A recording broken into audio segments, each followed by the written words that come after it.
The search for a third multiplier for Italy. The macro scenario of international trade shows probabilistic projections that are not too deglobalizing, but not sufficiently reglobalizing either for nations that are highly dependent on exports and have difficulty increasing their growth potential through greater domestic consumption. Among these, Japan, Germany, South Korea, China, etc., Italy stands out, to its two traditional multipliers of geopolitical strength for obtaining more geoeconomic space, namely convergence with the EU and the USA. A third must be added. Here is an initial research cue directed at the new, geoeconomic function of the Ministry of Foreign Affairs. The current government has set the export target at 700 billion per year in the short-medium term.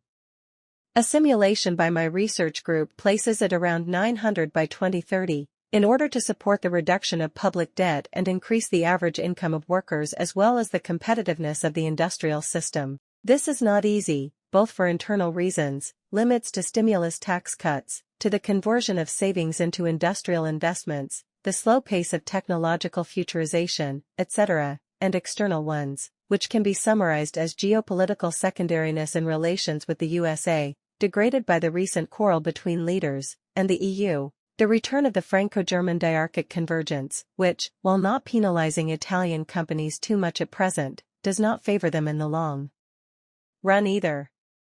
Therefore, Italy's foreign expansion requires a third multiplicative factor.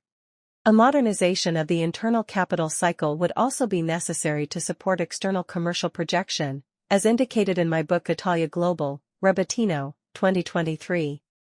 But for such an internal reconfiguration, money is needed which, for a long period, can only come from outside in the form of exports and foreign investments attracted by an increasingly globalizing Italian system, assuming the tourism cycle remains constant.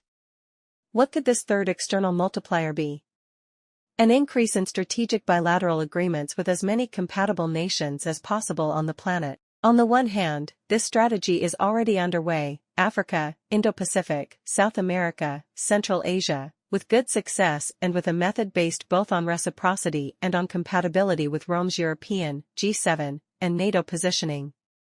On the other hand, it must be extended and strengthened. How?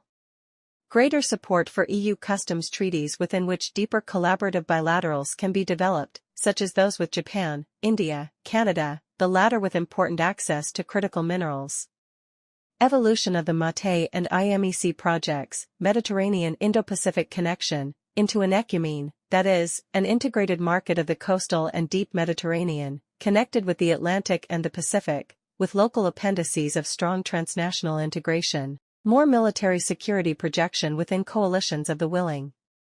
Also multiplicative would be the creation of a technology stock exchange based in Milan, specialized in the listing and preparatory phase of innovative start UPS, with facilitated access for those participating in the ecumene. In summary, harmonizing three levers, but finding a third one with new autonomous competitiveness and capable of attracting more foreign investment capital.